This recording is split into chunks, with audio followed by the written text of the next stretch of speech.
진심으로 감사드립니다. 우리 정상인 우리 성도님의 특창은 굉장히 조용하면서도 사람 마음에 깊이 파고들어가는 가슴을 울리는 아주 좋은 찬양으로 하나님께 영광 돌려주셔서 진심으로 감사를 드립니다.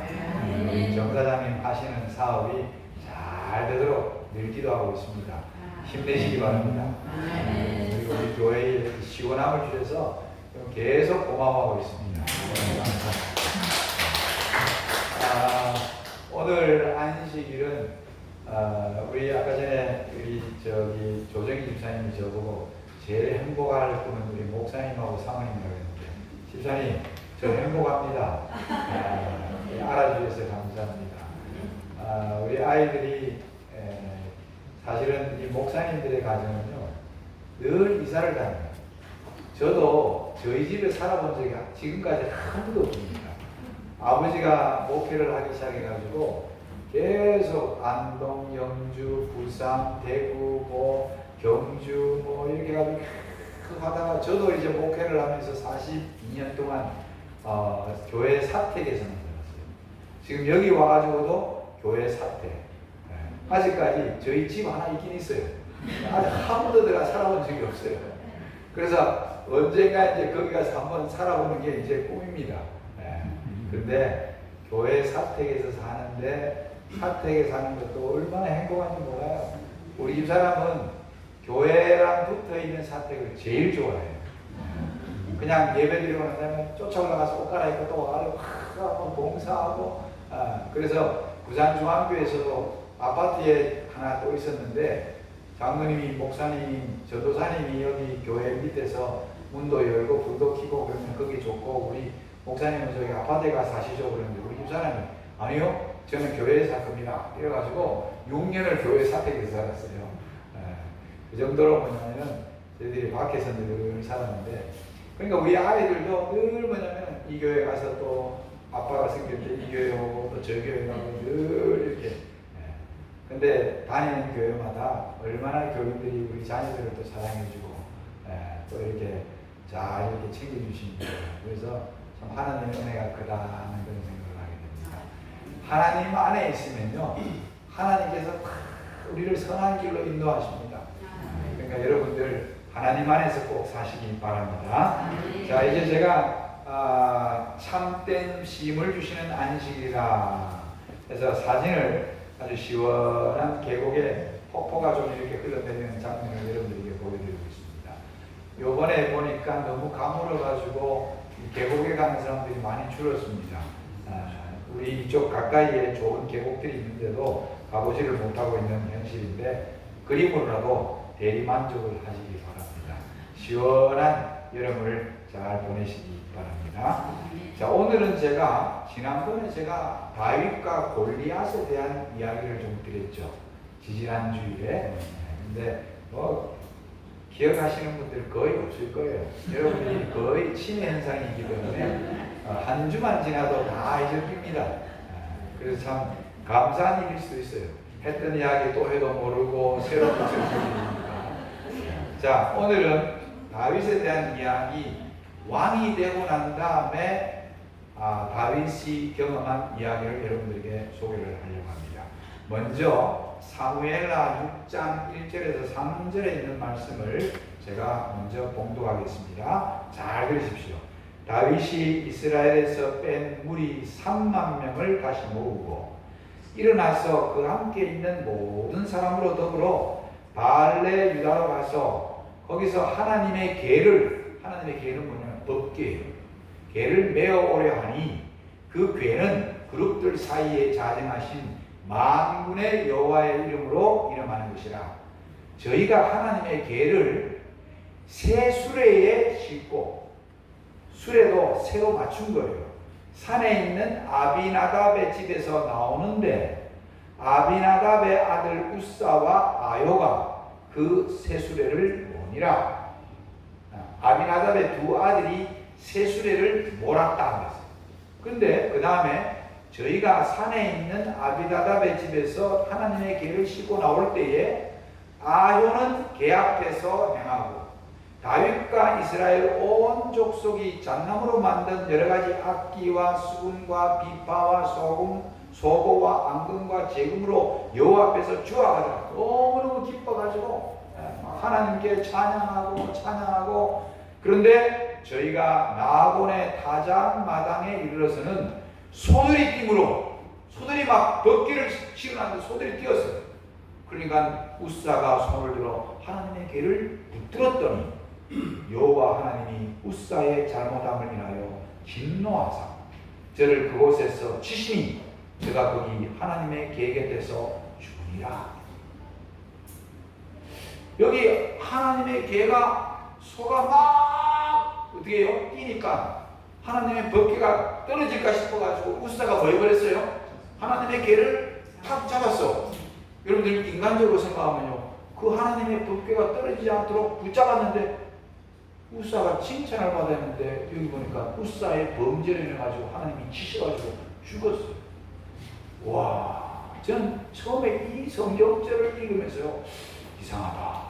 왜 하나님의 법궤를 보호했던 우사를 하나님이 죽이셨을까? 잘 이해를 못했어요. 그래서 성경을 깊이 연구하기 시작했어요. 자, 이 말씀을 이해하려면요, 사무엘하 6장의 역사적 배경을 좀 봐야 돼요. 역사적 배경을 보면요, 자, 여기 지금 지도를 보면은 길보아산이요, 동그라미 친 길보아산. 이 길보아산에서 사무엘상 31장에 보면 다윗 이전에 왕이 누구냐면 사울 왕이었어요. 사울 왕과 세 아들이 블레셋과 치열한 전투 끝에 그들은 거기서 전사 죽어요.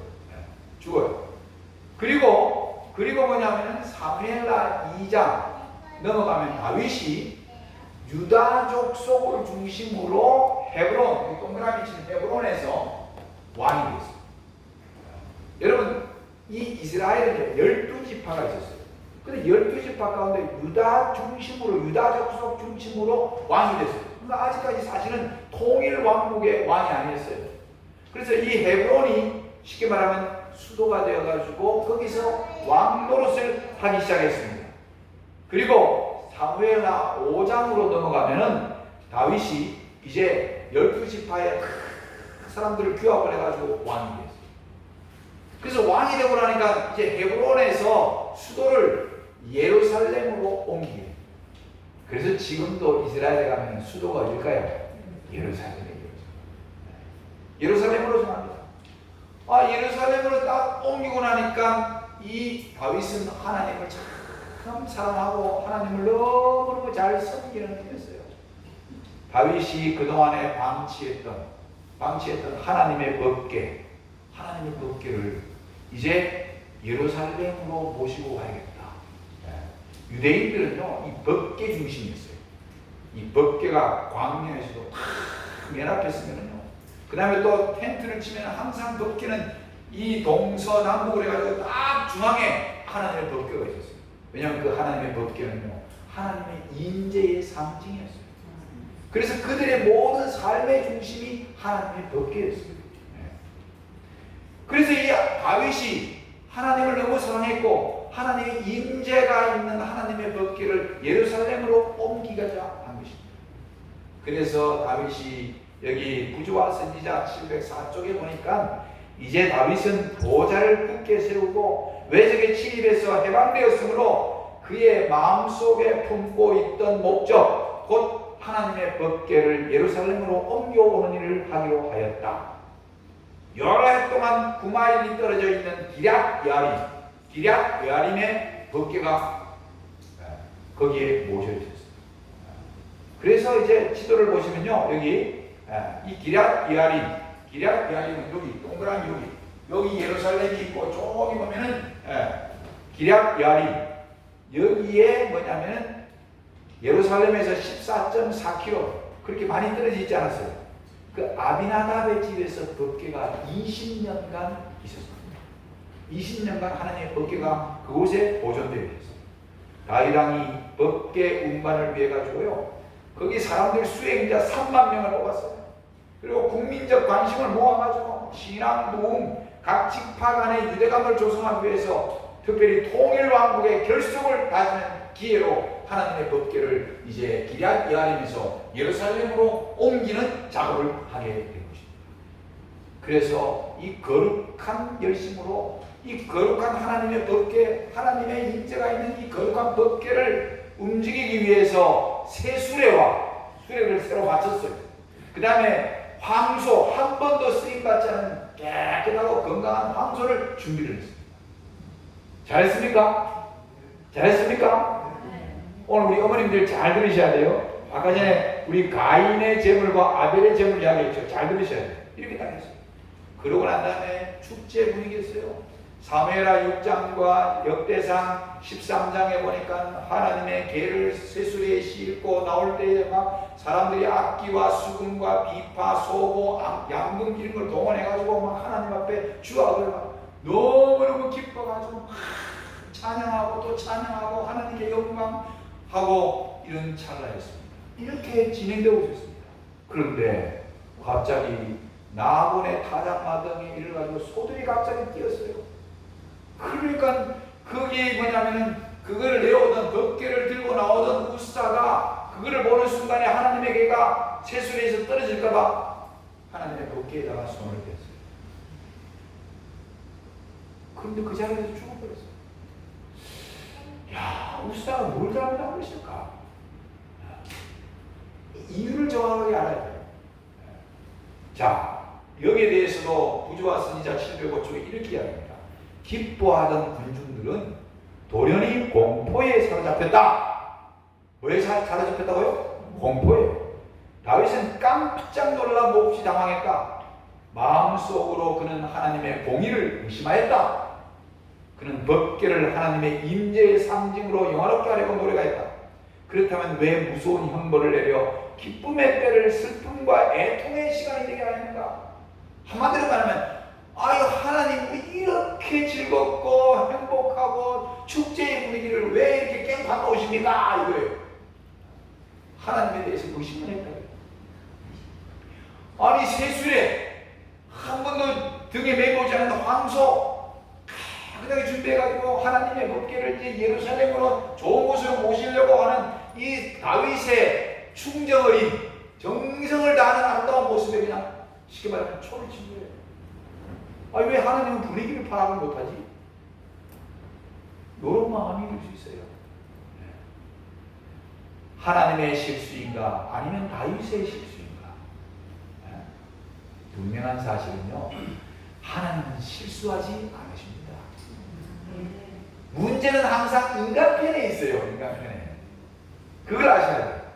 여러분들이 뭔가 신앙을 하면서도 뭔가 삶이 꼬이고 뭔가 문제가 생길 때에 하나님이 여러분들을 미워하고 하나님이 여러분들을 징계하고 하나님이 여러분들을 못마땅해 하는 것이 아니라 여러분들 자체에 뭔가 문제가 있다는 것을 알으셔야 돼요. 빨리 그거를 간파해야 돼요.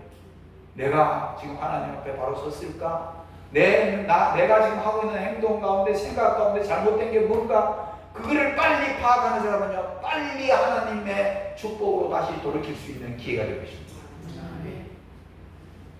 뭐가 문제였느냐? 우사의 타치, 만진 것, 그것만이 아니라 시작부터가 잘못됐어요. 잘 들어보세요. 자, 이게 뭐냐면요, 하나님의 명령을 불순종했다는 것입니다. 뭘 불순종했다고요? 하나님의 명령을. 첫 번째, 법궤 운송은요, 하나님이 구별하신 지파인 레위 사람만이 할 수 있었습니다. 여기 역대상 15장에 가로되 레위 사람 외에는 하나님의 궤를 맬 수 없나니 그랬어요. 이는 여호와께서 저희를 택하사 하나님의 궤를 메고 영원히 저를 섬기게 하셨습니다 하고 이스라엘 온 무리를 예루살렘으로 모으고 여호와의 궤를 그 예비한 곳으로 메어 올리고자 하여 아론 자손과 레위 사람을 모으니, 하나님의 법궤는 하나님께서 구별한 족속인 레위 지파 사람만이 어깨에 메고 이동할 수 있었다. 그런데 아까 전에 아비나답의 집에서 나올 때 누가요? 그 아들이 하나님의 법궤를 처음부터 잘못된 거예요. 자, 여기 기럇 여아림은요 본래 기브온 사람들의 성읍이었어요. 이 여호수아와 함께 가나안을 다 정복한 후에 여기가 이 땅이 누구 땅이 됐냐면 유다지파 땅이 됐어요. 유다지파. 그래서 그 이름을 유다의 바알의 유다라고 불리신 것입니다. 그 유다지파의 기업이 된 거예요. 그러니까 아미나답의 아들 우사는 유다지파 사람이었어요. 유다지파 사람. 우사는 레위 사람이 아니었어요. 그는 하나님의 법궤를 운반할 자격이 있다 없다? 비록 아미나답의 집에서 하나님의 법궤를 보존하고 그들이 잘 관리했지만 하나님의 법궤를 운송할 수 있는 자격은 어느 지파? 레위 지파 사람이에요. 제가 아까 전에 가인이 하나님께 최고의 상품을 하나님께 드렸어요. 우리의 강숙자 어머님, 그거 좋은 거 아닙니까? 그럴 수 있죠. 우리가 하나님을 섬기더라도 자기 마음대로 섬기면 안 돼요. 하나님이 원하시는 대로 섬겨야 돼요. 그 다음에 두 번째는 법궤는 제사장들과 레위 자손들이 어깨에 넣어야 합니다. 역대상 15장에 제사장들과 레위 사람들이 이스라엘 하나님 여호와의 궤를 메고 올라가려 하여 몸을 성결하게 하고 모세가 여호와의 말씀대로 따라 명령대로 레위 자손이 채에 하나님의 궤를 깨어 어깨에 메니라. 레위 지파 사람 가운데 제사장들만이 이거를 맬 수가 있었던 것입니다. 여기 구조와 선지자 705쪽에 여호와께서는 모세를 통하여 법궤 운송에 관한 특별한 명령을 주셨다. 아론의 후손인 제사장들 외에는 아무도 법궤를 만지거나 덮여있지 않은 법궤를 바라보아서도 안 되었다. 하나님께서는 고앗 자손이 와서 맬 것이니라. 그러나 성물은 만지지 말지니, 성물은 뭐 하지 말라고요? 만지지 말지니 죽을까 하더라. 그런데 기럇 여아림에서 법궤로 옮길 때에 이 같은 여호와의 명령을 직접적으로 무시했고 거기에 대해 아무런 핑계도 할 수 없었다. 그러니까 단순히 그냥 우사가 법궤가 막 떨어질까봐 탁 만진 것만의 문제가 아니라 시작부터가 잘못된 거였어요. 세술에 우리 인간적인 눈으로 볼 때는 이야, 다윗이 진짜 하나님을 사랑해서 세수레를 장만한 것, 그 다음에 한 번도 짐을 어깨에 메고자 하는 황소를 준비한 것, 와, 나름대로 억수로 준비를 잘했구나. 근데 그거는 인간의 방법이었어요. 다윗이 하나님을 사랑했는데 하나님의 명령대로 하나님의 말씀대로 하지 않았던 것입니다. 요단강을 건널 때도요, 백성들은 제사장들이 거룩한 법궤를 메고 노안듯이 물결치는 강물을 향해 한 발자국 한 발자국 나아가 마침내 법궤를 맨 제사장들의 발이 물에 닿는 것을 보았다. 그때 도련이 위에서 흘러내리던 물결이 위로 쏠려 먹고 아래의 물은 흘러내려가 강 밑바닥에 들어간다. 요단강을 건널 때도 하나님의 법궤가 누가 맸다고요? 누가 맸다고요? 레위 지파 사람인 제사장이 맨 것입니다. 그래서 법궤를 어깨에 매는 것은 비효율적이고 세술에는 실용적인 것처럼 보입니다. 제사장이 아닌 황소로 대체하는 것이 훨씬 편리해 보입니다. 세수레와 황소는 실용적이며 편리해 보이나 결코 하나님의 뜻이 아닌 것입니다. 그래서 구조와 선지자 706쪽에 하나님께서는 우사를 벌하심으로 온 이스라엘 백성들로 하여금 당신의 요구에 엄격히 유의해야 할 중요성을 명심토록 하였다. 그리하여 그 한 사람의 죽음이 백성들을 해겠도록 인도하여 무수한 사람들에게 내릴 형벌을 미리 예방할 수 있었다. 다윗은 그가 전에 결코 깨닫지 못했던 하나님의 율법의 신성성과 엄격한 순종의 필요를 깨닫게 되었다. 자, 좋으신 분들, 날씨가 따뜻하고 시원하고 이렇게 잘 졸리죠? 정신 차리세요. 자, 하나님의 법궤는 누가 매야 된다고요? 레위 지파 제사장들이 매야 돼요. 그러니까 세술에 황소, 그게 실용적이고 편리해 보이죠. 하나님은 그거를 원하는 게 아닙니다. 하나님은 그게 원하는 게 아니에요. 법궤가 흔들리지 않도록 손을 뻗은 우사의 행동이 오히려 칭찬을 받아야 할 것처럼 보입니다. 이것이 인간의 생각입니다. 하나님의 법궤는 하나님이 보호하십니다. 아시겠습니까? 손대지 말아요. 손대면은 제사장들도 하나님의 은혜를 마음대로 손대면 죽어요. 그것을 만지는 일은 하나님의 명령을 무시하는 일이었어요. 우사의 죄를 처벌하지 않으면 동일한 범죄가 계속 일어나게 될 것입니다. 아무리 선한 동기와 순수한 열심, 좋은 목적도 하나님께서 원하시는 방법으로 순종해야 되는 것입니다. 이거를 꼭 마음에 새기십시오. 다윗과 그의 백성들은 성스러운 사업을 수행하기 위하여 즐거움과 자원하는 마음으로 그 일에 종사했으나 여호와께서는 그 봉사를 받으실 수 없었다. 이유는 하나님의 명령에 일치하지 않았기 때문이다. 내 뜻이 아닌 아버지의 뜻대로 사는 믿음을 갖게 되기를 바랍니다. 아시겠죠? 하나님의 뜻대로 하지 않으면 하나님 받잖아요. 가인이 제일 좋은 농산물을 갖다 바쳤는데 하나님은 하늘에서 불이 내려와서 아벨의 제사를 태우셨어요. 하나님은 양의 피를 원하셨어요. 하나님 원하는 제사는 그겁니다. 하나님께서 여러분들에게 안식일을 주셔서 안식일을 기하여 거룩히 지키라고 했어요. 일요일날 아무리 정성을 다해 예배드려봤자 그거는 하나님께 드리는 예배가 아닙니다. 하나님께서 원하시는 예배를 드리셔야 되는 것입니다. 석 달 후에 이제 오벳 에돔의 집에서 다시 번개를 옮기려고 결심하고 이번에는 여호와의 명령을 일일이 세심하게 수행하기 위하여 몹시 주의를 기울였다. 다윗이 이제 거룩히 임명된 자들이 법궤를 경건하게 주의를 기울여 저들의 어깨에 메었고 세술에 다 황소 다 갔어요. 이제 거룩히 임명된 자 제사장 레위 사람이 군중들은 대열에 들어가 떨리는 마음으로 그 행진을 다시 시작했다. 석 달 뒤에 다시 옮겼어요. 그때는 하나님의 명령대로 세세히 살펴가지고 하나님의 법궤를 그 다음에 어떻게 어깨에 메고 제사장들이 그것을 운반해서 예루살렘으로 옮기는 장면을 보여줍니다. 자, 여기서 우리가 이렇게 말씀을 드릴 수 있어요. 유다 지파가 아니라 레위 지파 사람, 세수레와 황소가 아니라 제사장들이 법궤를 어깨에 메어요. 이것이 하나님의 명령입니다. 그래서 남은 백성들인 여러분과 저는 하나님의 뜻과 명령을 믿음으로 순종해야 합니다. 믿음으로 순종하는 삶이 하늘 가는 지름길입니다. 그걸 기억하셔야 돼요. 여러분들 고집, 여러분들의 아집, 여러분들의 방법대로 하나님이 섬기려고 하지 마시기 바랍니다. 다 내려놓으시고 하나님의 뜻이 무엇인지, 하나님이 원하는 제사가 무엇인지를 잘 파악해요. 하나님 방법으로 섬길 때에 하나님이 여러분들의 삶에 함께 하실 것입니다. 자, 순종.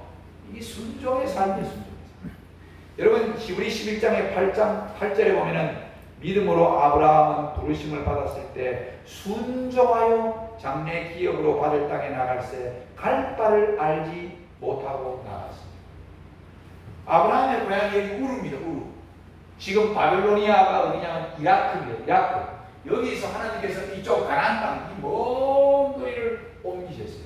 거의 2,500km나 되는 데를 옮기셨어요. 근데 갈 바를 알지 못했다. 그 말은 뭐냐면 목적지도 모르고 거기서 내가 뭘 해야 되는지 정확하게 모르고 그냥 하나님께서 너 가! 이 우상숭배의 고향, 너희 땅 우상숭배가 너무너무 관영해서 너도 망가질 수 있어. 이제 너 이것을 떠나! 그 명령하니까요, 아브라함이 목적지도 모르고 하나님이 가라니까 그냥 순종하는 마음으로 나간 거예요.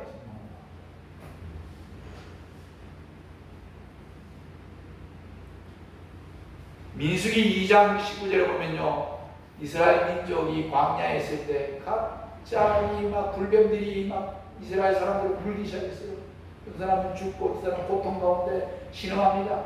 왜 그랬냐면요, 하나님께 계속 원망하고 불평하니까 하나님께서 그러면 하나님의 은혜가, 하나님이 돌보시는 은혜가 뭔지 너희들이 한번 봐라 하고는 하나님께서 은혜의 손길을 싹 거두시니까요.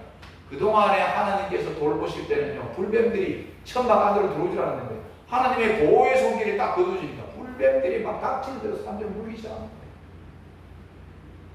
하나님, 우리가 잘못했습니다. 하나님, 우리를 살려주십시오 하고 다시 하나님께 나와서 탄원을 합니다. 그때 하나님께서 모세에게 장대를 세우고 거기다가 구리뱀을 하나 만들어서 세우라. 그리고 백성들에게 그 구리뱀을 쳐다보면 살리라. 구리뱀을 뭐 하면요? 쳐다보면 살리라. 여러분, 구리뱀을 쳐다보면 산다? 하나님께서 좀 의학적인, 과학적인 방법으로 약초를 익혀가지고 이거를 갖다가 발라라. 그 다음에 이걸 먹어라. 그러면은 얼마나 합리적입니까? 하나님이 원하는 거는요, 때로는요, 어떤 면에서 좀 무식할 정도로 우리에게 순종을 원하십니다. 순종을. 하나님의 방법은 인간의 방법하고 달라요.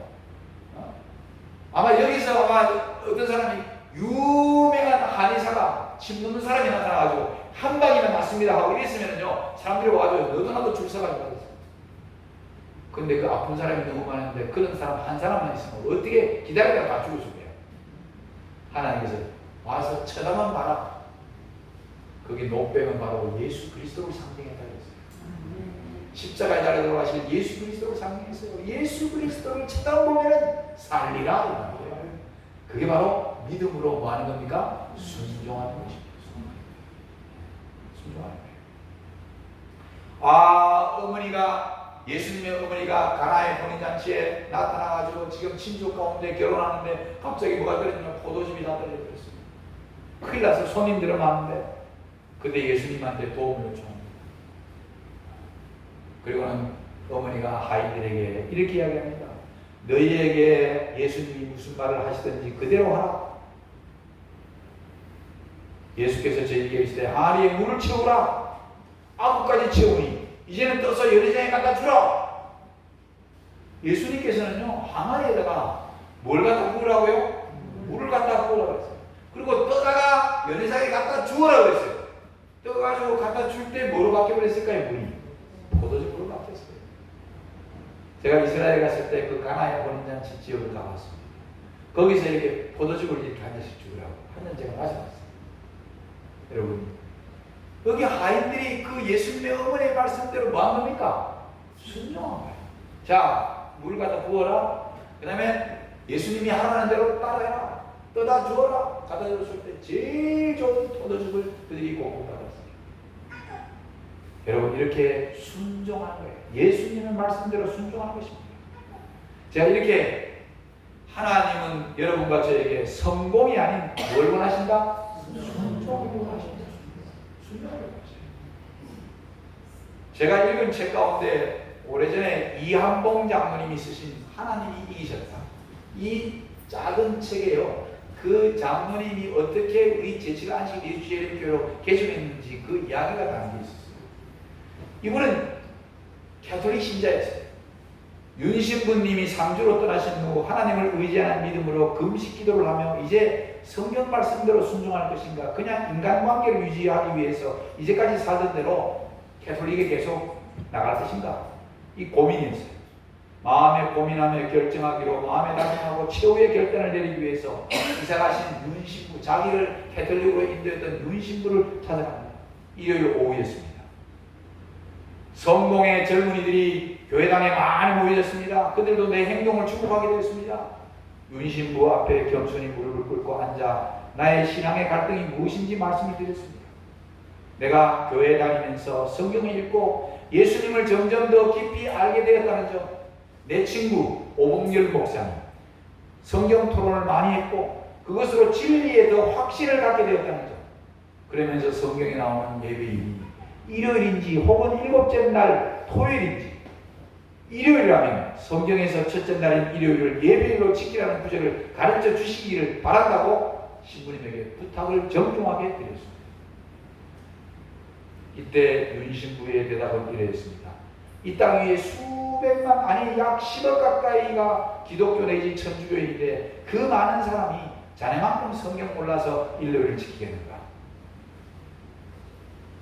그때 이한봉 장로님이 사람들이 얼마나 많이 믿든지 안 믿든지 상관이 없이 성경에 단 한 구절이라도 일요일을 지킬 수 있다는 말씀을 찾을 수 있다면 그 구절을 말씀해 주십시오.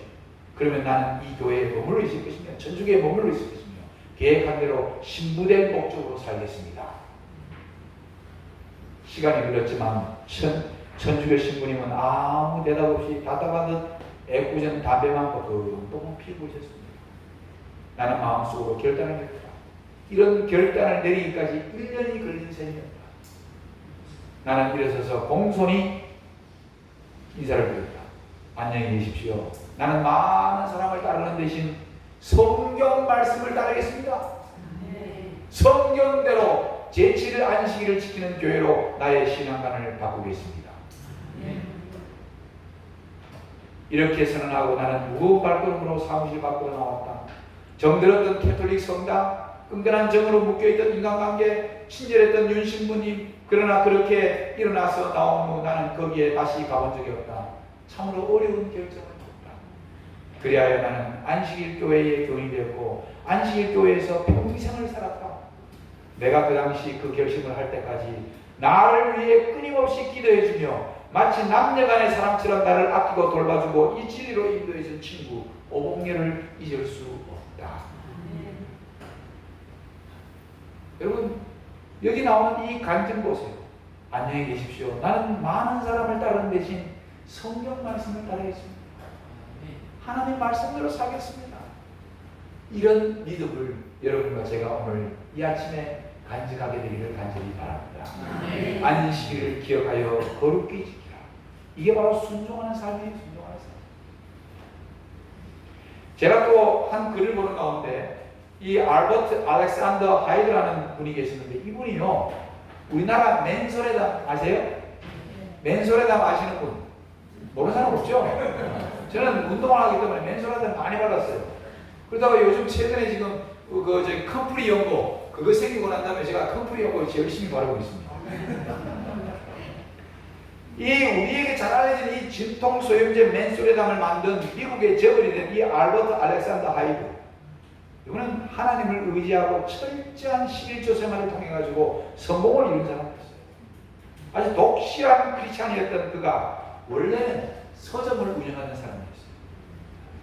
1887년에 밀어닥친 경제공황으로 그의 사업이 부도하면서 10만 달러의 빚, 10만 달러.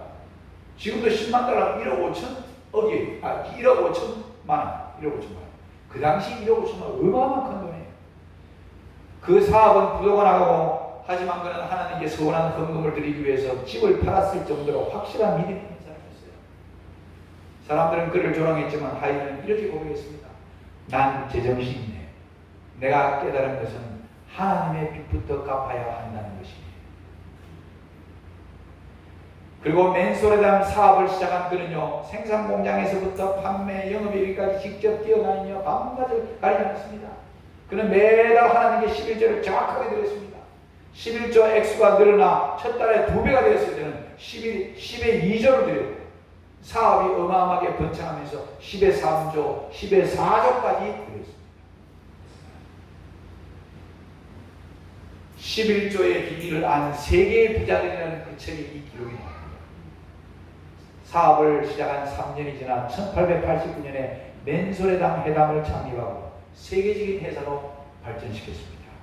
그리고 150여 개국에서 필수 의약품으로 사용되고 있습니다. 하이드가 이런 말을 남겼습니다. 11조는 하나님의 명령이다. 우리가 명령에 넘치도록 순종할 때 하나님께서 분명히 우리를 축복해 주신다. 하나님의 명령에 순종하면요 하나님은 분명히 우리를 축복하십니다. 말라기 3장 10절에 만군의 여호와가 이르노라 너희 온전한 11조를 창고에 들여 나의 집에 양식이 있게 하고 그것으로 나를 시험하여 내가 하늘 문을 열고 너희에게 복을 쌓을 곳이 없도록 굳지 아니하나 보라. 이게 바로 순종하는 사람입니다. 이제는 말씀을 마치면서 마태복음 7장 21절에 이런 말씀이 있습니다. 나더러 주여 주여 하는 자마다 다 천국에 들어갈 것이 아니요 다만 하늘에 계신 내 아버지의 뭐대로 뜻대로 행하는 자라야 들어가리라. 하나님의 뜻대로 살기 바랍니다. 아멘. 그래서 이렇게 결론을 내리고 싶습니다. 순종은 기적을 낳는다. 따라하십시다. 순종은 기적을 낳는다. 순종은 반드시 축복받는다. 순종은 하나님의 뜻이다. 사랑하는 여러분, 난 지금 순종하고 있는가? 여러분들의 마음에 손을 얹고 하나님께 기도하시기 바랍니다. 오늘 우리는 다윗의 하나님의 법궤를 예루살렘으로 옮기는 과정에 있어서 하나님의 뜻대로 하지 않았을 때에 그런 어려움을 당했지만 다시 하나님의 뜻대로 레위 사람 제사장들이 하나님의 법궤를 어깨에 메고 그들은 움직였습니다. 하나님의 뜻대로 할 때 하나님이 축복을 주시는 것입니다. 오늘 사랑하는 여러분과 제가 이제 하나님의 말씀에 순종했습니다 하는 이런 여러분과 제가 되기를 간절히 바랍니다. 하나님 말씀대로 순종할 때 오는 축복은 이루 말할 수가 없는 것입니다. 오늘 이 안식일이 순종하는 여러분과 제가 되기를 간절히 바라면서 오늘 말씀을 마치겠습니다. 아멘.